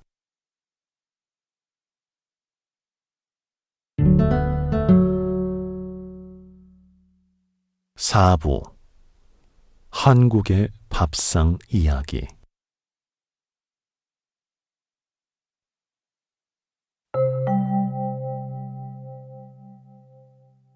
16. 밥심으로 산다. 한국 사람들은 밥을 주식으로 하고 국이나 반찬들을 부식으로 하는 식사 습관을 가지고 있다. 한국 사람들은 밥과 국, 그리고 김치나 반찬 한두 가지 정도로 충분한 식사를 할 수 있다. 밥을 중심으로 식사를 했기 때문에 채소의 섭취가 많고 육류의 섭취가 적어서 비만을 예방할 수 있었다. 한국에서는 매일 밥을 먹기 때문에 밥을 가장 중요하게 생각한다. 한국 음식을 이야기할 때 된장이나 김치 같은 발효 음식을 먼저 말하기도 한다. 하지만 한국 음식의 중심은 그 무엇보다도 밥이었다. 밥을 먹기 위해서 김치나 간장 같은 발효 음식을 반찬으로 먹었다. 밥이 없으면 반찬은 의미가 없다. 옛날에 한국 사람들은 밥에 간장과 김치만 있으면 한 끼 식사를 했다. 밥이야말로 한국 사람들이 살아가는 힘이었다.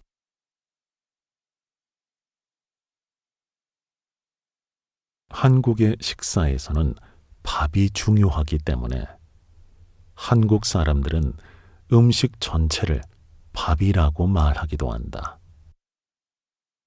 밥 먹었어? 라고 말하면 식사했어? 라는 뜻이다. 밥이 먹을거리의 전부를 뜻한다. 그리고 밥 먹었어는 인사말이기도 하다. 밥을 먹었는지 안 먹었는지를 묻는 게 아니라 상대방에게 관심을 나타내는 말이다. 어른을 만나면 진지 드셨어요? 라고 인사했다. 한국에서는 밥을 중요하게 생각했기 때문에 밥과 관련된 언어 표현들이 많다. 남의 눈치를 보며 얻어먹는 밥을 눈칫밥이라고 한다. 눈칫밥을 먹는다는 것은 남의 눈치를 보며 생활한다는 뜻이다. 밥은 하루에 3번이나 먹어야 하기 때문에 자주 하는 일을 밥 먹듯 한다 라고 말한다. 한국 사람들은 다양한 밥을 지어서 먹었다. 흰 쌀로 지은 밥을 쌀밥 또는 흰밥이라고 한다. 쌀이 많이 나지 않았을 때는 하얀 쌀밥이 최고의 밥이었다.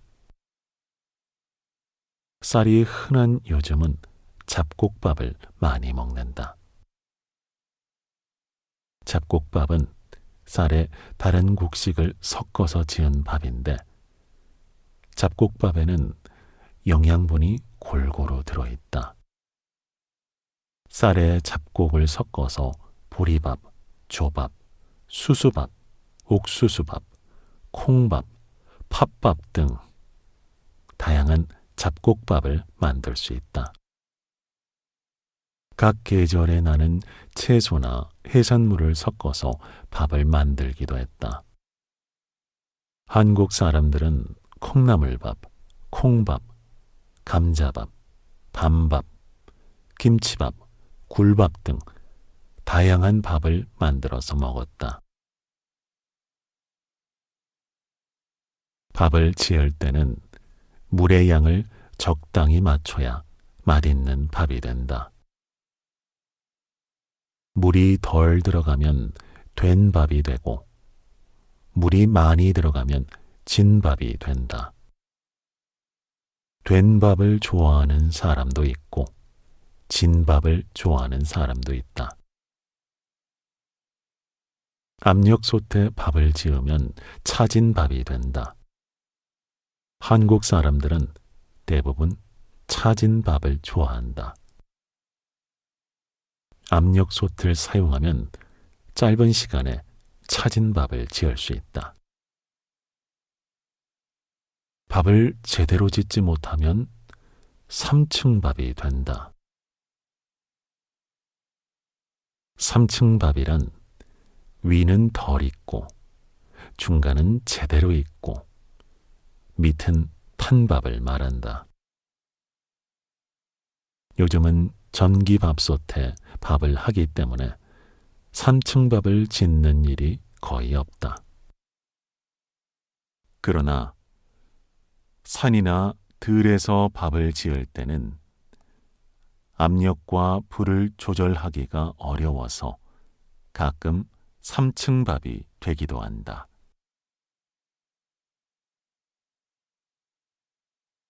옛날에 농민들은 먹을 양식이 모자랐다. 대부분의 농민들은 3월이 지나면 지난해 가을에 거둔 곡식이 바닥났다. 그러면 보리가 익어서 수확할 수 있을 때만 기다렸다. 초여름에 보리를 수확하면 그때부터는 보리밥을 먹을 수 있기 때문이었다. 봄부터 보리를 수확하기 전까지의 기간을 보릿고기라고 불렀다.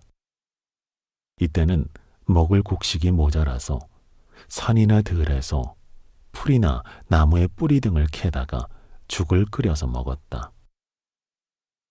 조금 남아있는 곡식에 이런 것들을 섞고 물을 많이 넣어서 죽을 끓이면 여러 사람이 나누어 먹을 수 있었다.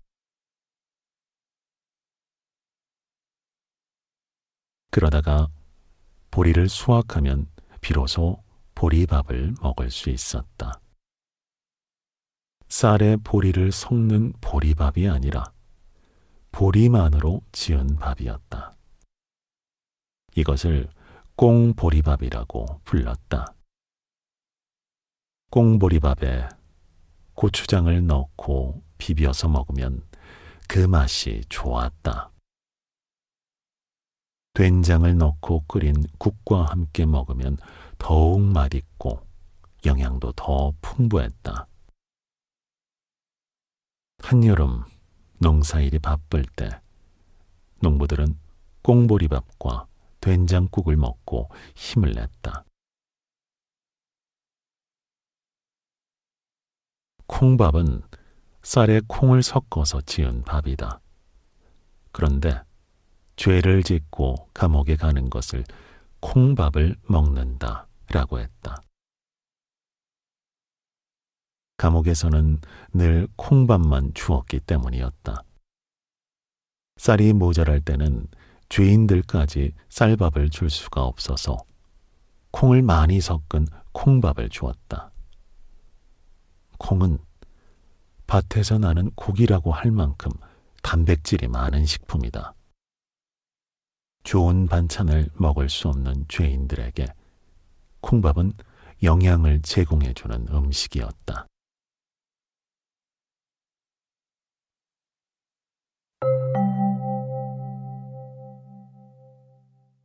17. 국물이 있어야 한다.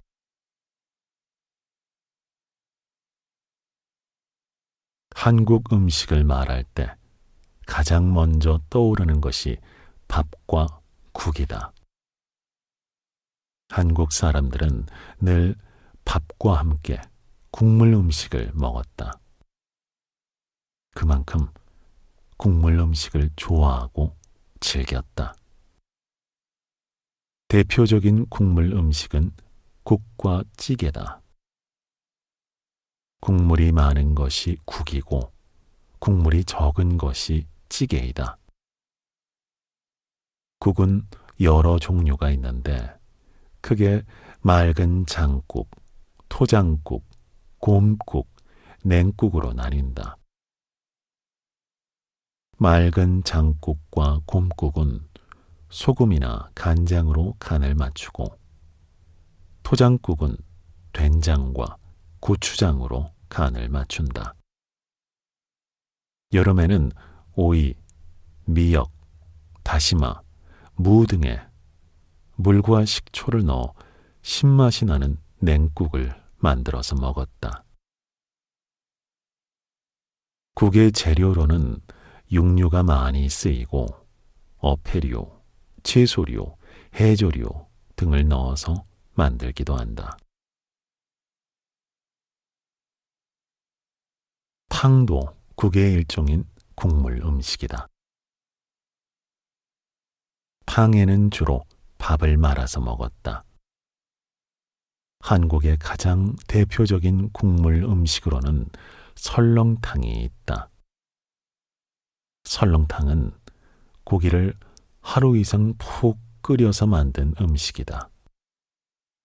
설렁탕은 복잡한 조리 과정 없이 최상의 맛과 영양을 살린 음식이다.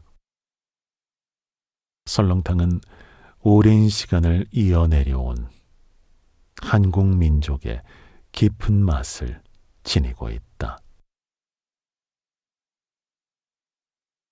요즘은 찌개를 즐겨 먹지만 찌개에 관한 기록은 1800년대 후반에야 책에 나온다. 찌개는 보통 국보다 맛이 짠 경우가 많다. 궁중에서는 찌개를 조치라고 했다. 간장을 넣는 것을 맑은 조치, 고추장이나 된장을 쌀뜨물에 넣고 끓이는 것을 토장 조치라고 했다. 궁중이나 상류층의 조치는 맑은 조치이고 서민들이 주로 먹던 것은 토장 조치, 즉 된장찌개였다. 찌개와 전골도 조금 다르다. 찌개는 건더기와 국물이 반반 정도이며 뚝배기에 끓인다. 전골은 냄비에 국물과 다양한 건더기를 넣고 즉석에서 끓여 먹는 음식이다. 찌개는 미리 준비하여 밥상에 내놓지만 전골은 그 자리에서 끓여서 먹는다.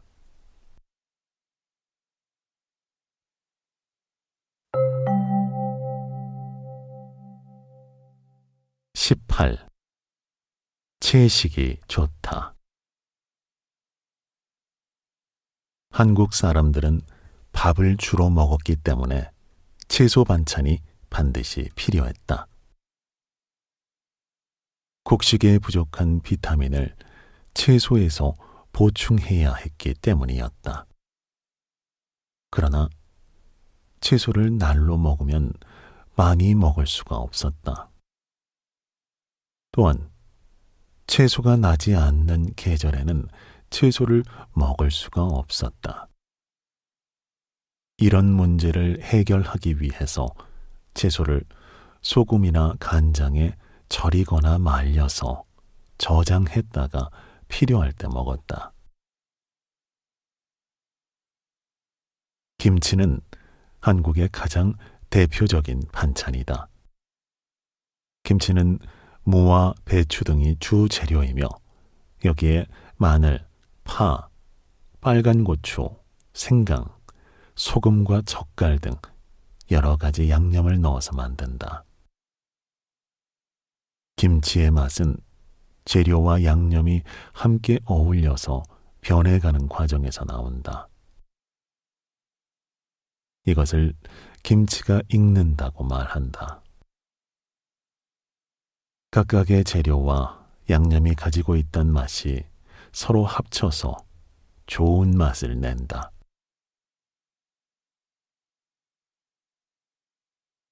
오늘날과 같은 김치의 모습이 시작된 것은 18세기부터라고 할 수 있다. 18세기 이전의 김치는 단순히 채소를 소금에 절인 것이었다. 지금의 백김치나 동치미를 생각하면 된다. 한국에 매운 고추가 들어오고 김치에 고춧가루가 들어가면서 김치는 더욱 발전했다. 김치에 젓갈을 넣기 시작한 것도 오래되지 않았다. 고추가 들어오면서 김치에 젓갈을 함께 넣었다. 고추와 젓갈이 배추와 만나서 독특한 맛을 내게 되었다.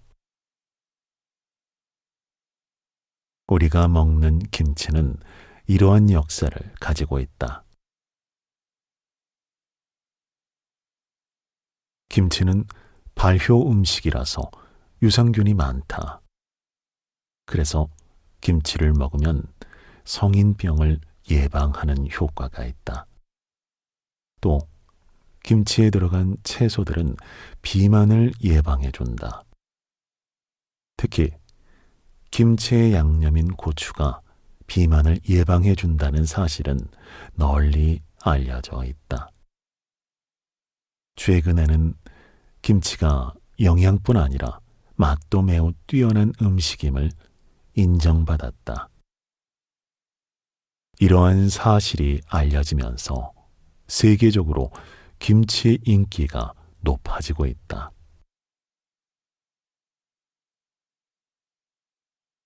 채식을 위주로 하는 한국 음식 중 대표적인 것이 나물이다. 나물은 크게 생채와 숙채로 나뉜다.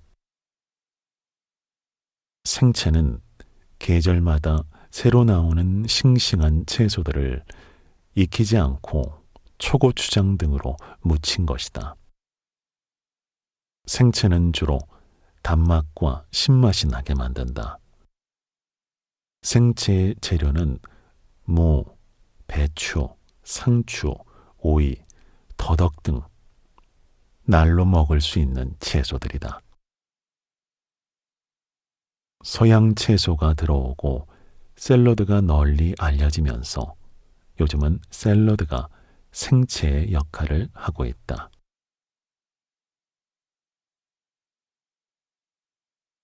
나물은 생채와 숙채를 함께 말하는 것인데 지금은 대개 익혀서 만드는 숙채를 나물이라고 한다.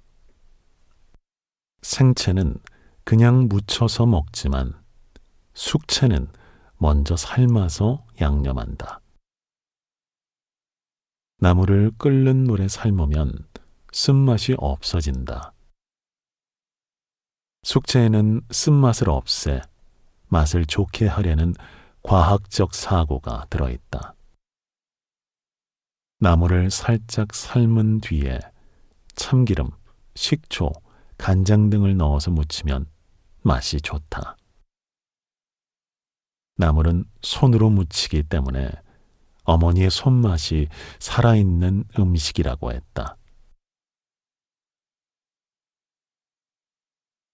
나물의 재료로는 거의 모든 채소가 쓰인다.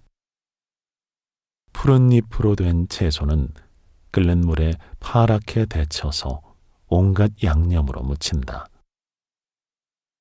말려서 저장했던 나물은 물에 불렸다가 삶아서 볶는다.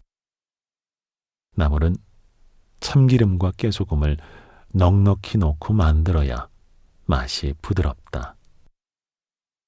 산에서 나는 나물과 채소를 산채라고 부르는데 고추장을 넣고 신맛이 나게 무치기도 한다. 나물은 각각의 향과 질감을 가지고 있다. 그래서 즐겨 먹는 사람들은 나물을 매우 좋아하지만 젊은 사람들이나 어린이들은 나물을 덜 좋아한다. 나물은 현대인의 성인병과 비만을 예방해주는 음식이다. 1990년대에 들어서서 채식이 육식에 비하여 우리 몸에 좋다는 인식이 널리 퍼졌다. 그래서 한국의 노인이나 중년층은 나물이나 김치를 많이 섭취하려고 노력하고 있다. 세계적으로도 육식을 위주로 한 지나친 영양 섭취를 반성하면서 채식을 하려는 사람들이 늘고 있다. 채식을 좋아하는 사람들에게 한국의 사찰 음식은 매우 인기가 있다.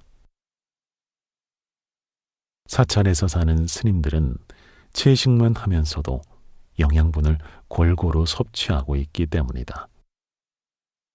그래서 요즘 한국의 유명한 산이나 산 근처의 관광지에는 사찰 음식처럼 산채와 두부를 만들어서 파는 음식점들이 많이 있다.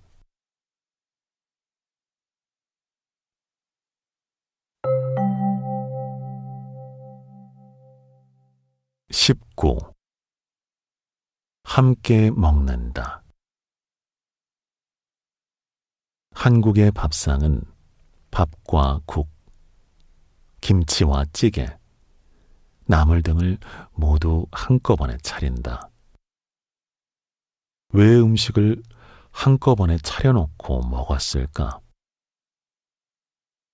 한국의 밥상에는 주식과 부식이 확실하게 나누어져 있었다. 주식인 밥을 중심으로 국과 찌개, 반찬 등을 곁들여서 먹었다. 밥상에 오르는 음식들은 따로따로 먹는 음식이 아니라 함께 먹어야 하는 음식이다.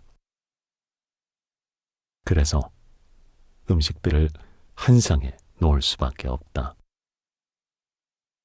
밥만 먹을 수도 없고 반찬만 먹을 수도 없다. 밥과 반찬을 같이 먹어야 한다.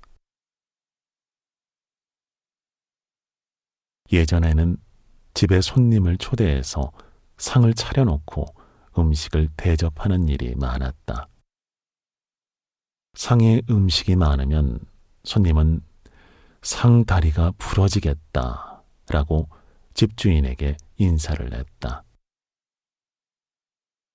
상의 다리가 부러질 만큼 음식을 많이 준비했다고 칭찬하는 말이다. 그러면 음식을 차린 사람은 차린 건 없지만 많이 드세요 라고 인사를 했다. 음식을 많이 차리고도 먹는 사람을 배려해서 겸손하게 표현한 것이다.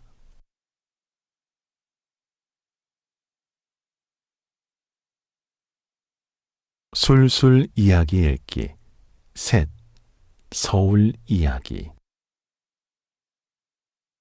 지은이, 김수지, 김인숙, 박미라, 서화진 읽은이, 윤동기 만든 곳 커뮤니케이션 북스 펴낸 곳 서울특별시 평생교육진흥원